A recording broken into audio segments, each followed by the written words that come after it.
Ye Diwali, Muskan Wali, the interesting conversations we are having with the top fund managers and asset allocators of the country right here on ET Now. Diwali is the time where we talk about wealth, portfolio, and what's the outlook on economy and the ecosystem we are operating in our markets. So we're taking this discussion forward with Navneet Munot, who's joining us from HDFC Mutual Fund, the MD and CEO. Navneet, thank you so much. Always enjoy our conversations.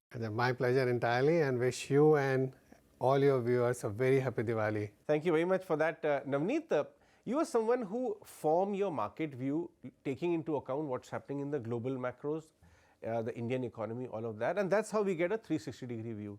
So let's start our chat with how global macros are, because quite surprisingly, all our investors have made lots of money in the last 2-3 somewhats as well, if I may say that, despite of whatever has happened in the global macro. How are you analyzing the structure right now? Is it okay to assume that rates have peaked out?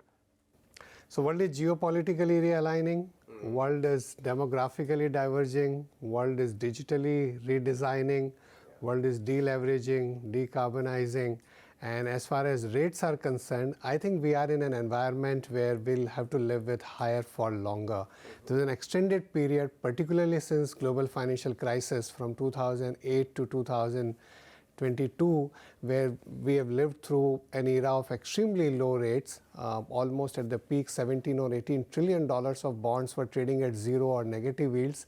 I think that's behind us. The war against inflation is still on. The battle has been won. In the very near term, I think we will see a positive news on the inflation. The longer term challenges on the inflation front continues, and we have to learn to live with them. And I think so far central banks have been trying to do demand calibration by increasing rates, by tightening liquidity. At some stage, policymakers will have to come to terms with the reality that we have to work on supply augmentation. And that's how we are going to bring down inflation in the long run.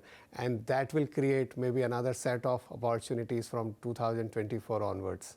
But that requires a lot of political will in the world, that this time is different and it requires a supply augmentation. Navneet, how did you analyze the unfortunate geopolitical disruptions this time? First with Ukraine war, and then now Hamas-Israel matter. And despite of whatever happened, crude and gold were moving in separate directions. They are considered as the insider of geopolitics because investors watch the movement of these two. Crude did not rally, but there was a reluctant rally in gold. So there are many factors at play, but as far as geopolitics is concerned, you might remember 2 years back I used to say that for 40 years since the end of the Cold War in 1980, we have lived through the most peaceful era in human history that's behind us. And last 2 years have been quite worrisome. So it started with Russia, Ukraine, or even if you look at before that, the China, US, China, India. Now you have the evolving situation in Middle East, Armenia, Azerbaijan. I think the geopolitical situation in the world is quite worrisome.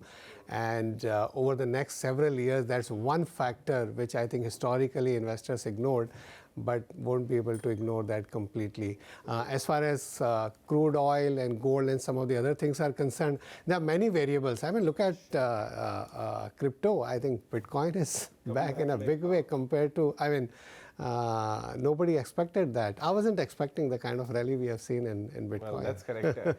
But since we are talking about geopolitics, you track geopolitics from the angle of how the global order is also changing. If you saw the way G20 played out and the role we are playing, the way on a lot of global issues, India's views are also being taken very seriously. There's a rise of India on the geopolitics front as well. No, absolutely. In such a hyper-divided, fragmented world, I think India is the biggest oasis of hope. India is a ray of hope for the world.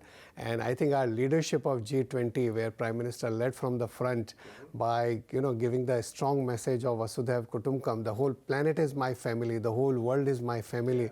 I think the world got very impressed by the energy, by the enthusiasm, by the empathy of India. And I have no doubt that in this century, I think India will be, has a real chance of leading the world in the way geopolitics is evolving. Outstanding point. In fact, we are also observing the way our Prime Minister now, while in their speeches and all, is talking about mere parivar jano. He stopped calling Absolutely. mere behno bhaiyo. So it's like a one big That's what in our DNA, right? Yeah. I mean, Vasudhaiva Kutumbakam or Parasparo Graho Jivanam has been like part of our blood for since millennia. So it's good to see that all these conversations also becoming mainstream. I want to talk to you about how India is also emerging economically, geopolitics-wise, clearly because of the leadership and the stance they are taking. The superior economic growth which we are witnessing versus a world which is all very mixed. Europe is the new Japan, everybody is saying. China is having their own domestic issues. US, of course, mixed data points coming in. Do you think this superior growth is structural in India? Absolutely. In fact, the political power cannot be gained without a superior economic performance as well, right? I mean, if you look at the history of the world, I mean, last century of US, before that of UK, it had to combine with the rising economic power. And clearly India, I think the power of structural reforms, demographics, I think the infrastructure development, very agile execution, the work that corporate sector has done in terms of becoming a lot more lean and fit, the banking sector, the way it has got a lot more healthier, the shape in which it is today. I think all of these factors give me a lot of hope. Digitalization is one aspect. I think in the last quarter, everybody in the world wanted to hear from every CEO, what is your AI strategy, what is your India strategy, what is your sustainability strategy. And I think India was very, very critical for every organization in the world, which clearly shows the rising influence of India even on the global economic sphere. I mean, for the next several years, we will remain the fastest growing major economy in the world. We will be one of the biggest growth drivers for the world. Navneet, on that point, bulk of this growth which we are talking about was front-led by PSUs in India, because PSU is the vehicle which the government adopted to implement a lot of reform work. In the last 9 years of this government, some of the reform which to your mind are pretty important and structural, which we are the country seeing the benefits of it, and also some other which could be in the offing with such a large portfolio manager and also the head of the fund, you would like them to unfurl going forward?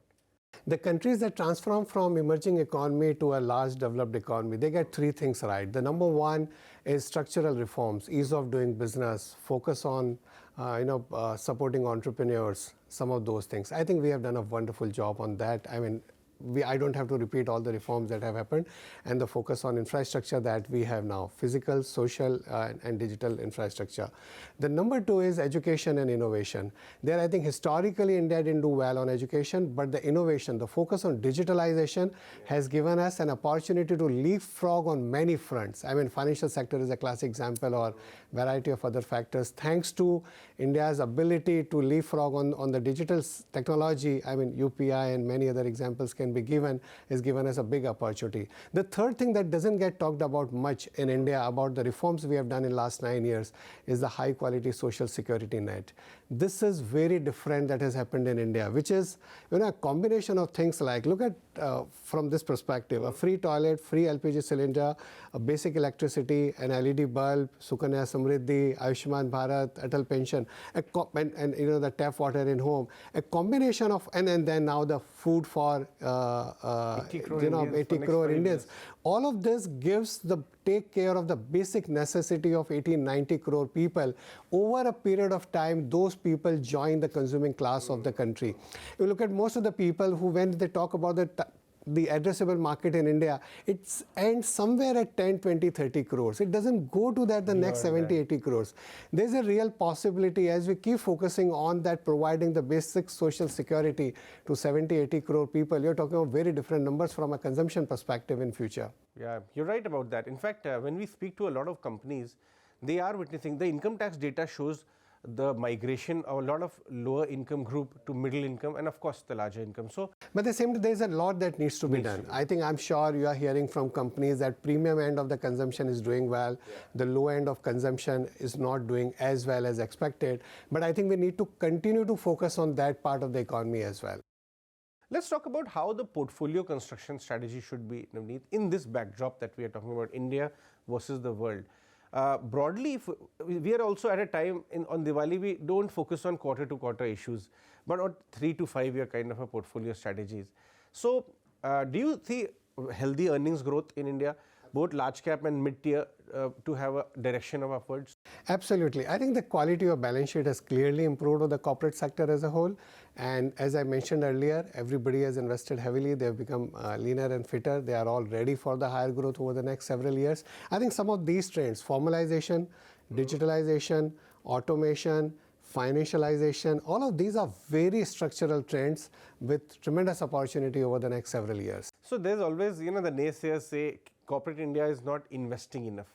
But then some of the market watchers are saying that the nature of capex investment has undergone a change, and it is more about, of course, ESG and also efficiency improvement initiatives like technology and all of that. What's your thought? No, as I said, that automation, digitalization, I think some of these are very structural trend. And when we think about the capex from and just extrapolating the past trend may not be right, because the kind of capex that will be needed in future may be slightly different. For example, there is such a big transformation happening in the energy sector. It's happening in the transportation sector, and I can go on, where maybe what we were looking at from a capex perspective versus the capex that will be needed for tomorrow's world will be very different. Yeah. And we are clearly seeing, I think India is taking lead in some of those sectors, and maybe next few years, once people have a little bit of more clarity in terms of the technological changes and what's happening in the world, and then they put up a large money on the table and commit large sums. Navneet, let's talk about financialization. I mean, 17,000 crore SIP number was unheard of, unthought of, some time back. Probably at this growth rate, we'll see much larger numbers going forward. And this entire ecosystem of asset management companies, some of the distributors and all of that, you see this financialization trend more structural? I think this is just the beginning. And this can be compared with the 401k movement in US from 1980 onwards. And several of the large asset managers who are managing trillions of dollars today were managing few $1 billion then. I see a and big I think smile as India transforms from $3.5–4 trillion economy to $5–10–20 trillion economy, and we start from a very low base in terms of the amount of savings that come into the capital markets, I think we have a very long way to go. And I must thank on behalf of the industry to people like you who have been spreading the message of mutual fund sahi hai, invest for the long term, start early, invest regularly. I think all of that has also played a big role in creating the awareness among the investors. Clearly, I mean, at least the data suggests that the juggernaut is rolling. I want to talk about some sectors, Navneet. The financial space, especially the lenders. We are seeing that the private sector lenders in India are seeing very good numbers. Large PSUs as well. Not only that, the small finance banks, the small borrower universe is also showing good growth. But fears are now emerging that probably NIMs could come under pressure, asset quality issues may. Is that fear legitimate or slightly early in the cycle? No, I think the growth potential is very large, and as you mentioned earlier, I think the quality of balance sheet is pretty good. The growth potential is pretty large for next several years. I mentioned earlier financialization of savings, financialization of assets. I think there's tremendous opportunity on credit growth. The overall, in a country where you are digitally enabled and financially underserved, your ability to grow over the next several years has structurally gone up.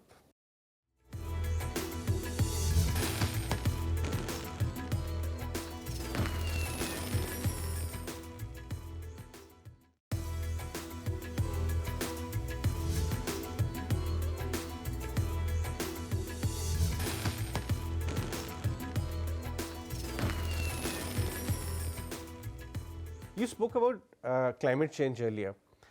Though it is, the situation is very dire now, but does it also provide a lot of opportunity in power sector, in energy related areas? Because we are seeing that the legacy power stocks are doing well, power lenders are doing well, renewables are doing well, ancillaries like wire, cables, transformers, the entire space is kind of buzzing. When you grow from $2,500 per capita to $5, $7, $10, I think there is potential for every sector to grow.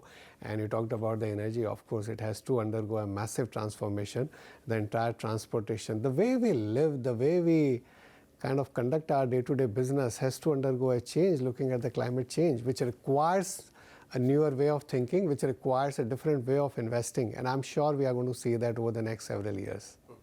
You got, as a house, the defense piece, pretty ahead of the curve, I would say.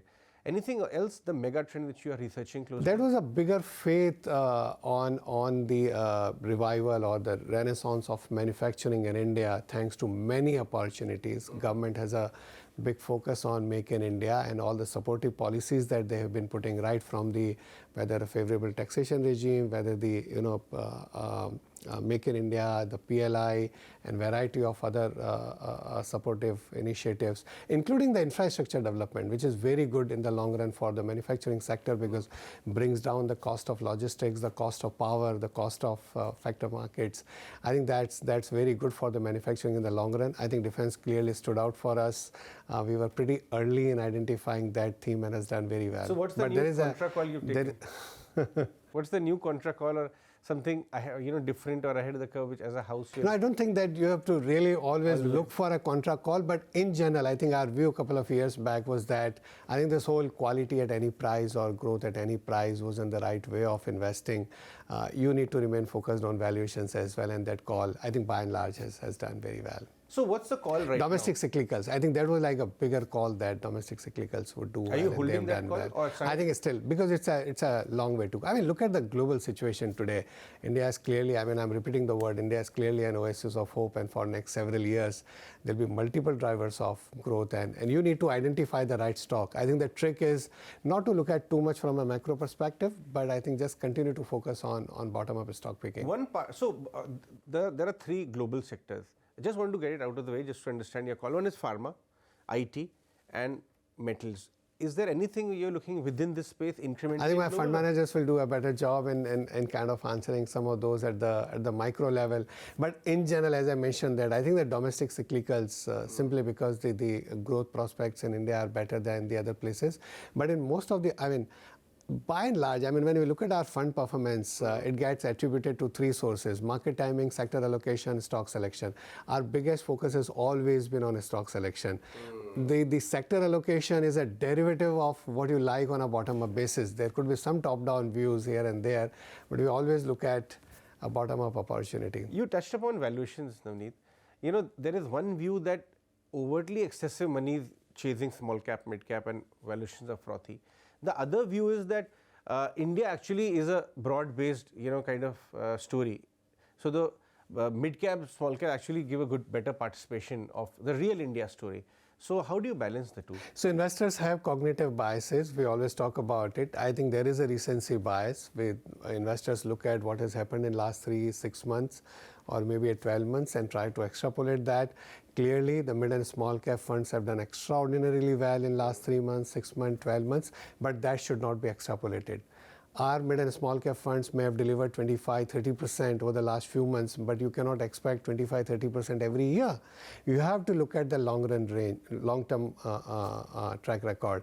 As of now, purely from a valuation perspectives, large caps clearly look better than the mid and small cap at the index level. But of course, as I mentioned earlier, the trick is in the stock picking. And in the mid and small cap space, there are bigger, I would say, universe, and that's why your ability to create a portfolio is greater. But otherwise, purely from a valuation perspective, there are pockets in mid and small caps which clearly look frothy. Okay, that's a caution coming in from Navneet. Navneet, you also look at political side. I'm just bringing it up in this conversation because we will not dissect this very closely, but at least it is an element which does impact the sentiment in the near term. We are going towards the election year. There are several state elections also lined up. How should a person who is running their own portfolio, be cognizant of what lies ahead? What are the possibilities? If there is market is right now assuming continuity of the leadership. If there is any volatility around it, how should we prepare for it? How should we approach it?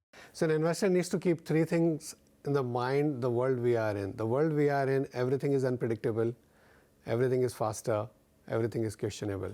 Everything is unpredictable. Who could have thought what is happening in the Middle East till few months back? Who could have thought what's happening in Europe 2.5 years back? Who could have thought about the COVID 3.5 years back? The world is unpredictable. We have to learn to live with that environment. The second is everything is faster. The cycles are moving faster and faster. Think about it. In 1 year, we started the year in US by saying that it's going to be a soft landing. In March, after some of the bank failures, it looked like the hard landing. In few months, it looked like no landing. Maybe in few months' time, we'll be talking something different. World is moving a lot faster. And third thing is, everything is questionable. When there is so much is happening at such a fast pace, we don't know what is signal and what is noise.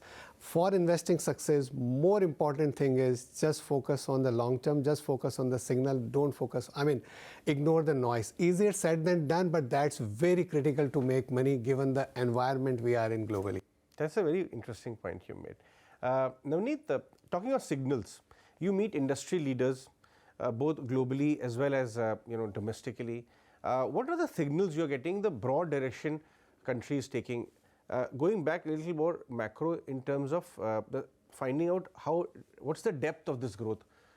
When you talk to business leaders, what's the step? No, I get an opportunity to meet a lot of global investors. Several of them were here for an event a few days back, and I had an opportunity to meet several of them. Everybody feels very excited about the structural growth opportunity in India. Historically, foreign investors, I think 20 out of last 25 years, foreign investors have been a net buyer of Indian equities, mainly for two reasons. Number one, the structural growth opportunity, conducive policy environment, an economy which has many growth drivers. Number two has been the bottom-up stock picking opportunity. So a top-down growth opportunity and a bottom-up stock picking opportunity. The third dimension that has got added now is the rise of domestic investors. Because of this flow of SIP every month provides a lot of stability to the market. It reduces the volatility of the market. It has improved the liquidity for those investors. From a long-term perspective, I think this third dimension will ensure that we get more money from global investors. In last few months, emerging markets are seeing outflows. Maybe they continue because large part of the emerging market index is China, Korea, Taiwan, some of the other countries which are not doing well. They will have outflows. We will also get impacted. But if you ask me a 5-10 year view, I will bet on more amount of money coming in from global investors than what we would have seen in past. That's a brilliant point you made, because I was also recently traveling in Europe, and one was getting a point that India dedicated guys were seeing inflows, but when the basket buying happens, we have set up a subsidiary in Gift City, and this will be like our gateway to the world. And in next few months, as our products get approved, I think we will be. So you'll be gathering a lot of global money, funneling into this. We think that over a period of time. Things don't happen in a very short period of time. These things take long. But our view is that there is a lot of global money which will hit Indian shores. Of course, there is large amount of money in India already from global investors, but that is only going to increase. So one should take a 5-10 year view and stay put. Absolutely. As far as the market goes. For 25 year view. We are in the Amrit Kal. We have to have that unwavering faith on the growth prospects of India, and a highly differentiated growth model than any growth model that humanity has seen. Outstanding. What a bullish commentary to close our wind up our show on. Thank you very much, Navneet. Always enjoy our conversations. Thank you. And happy Diwali to you. Happy Diwali to you and all your viewers. Thank you very much. Thank you. Guys, that is back to you.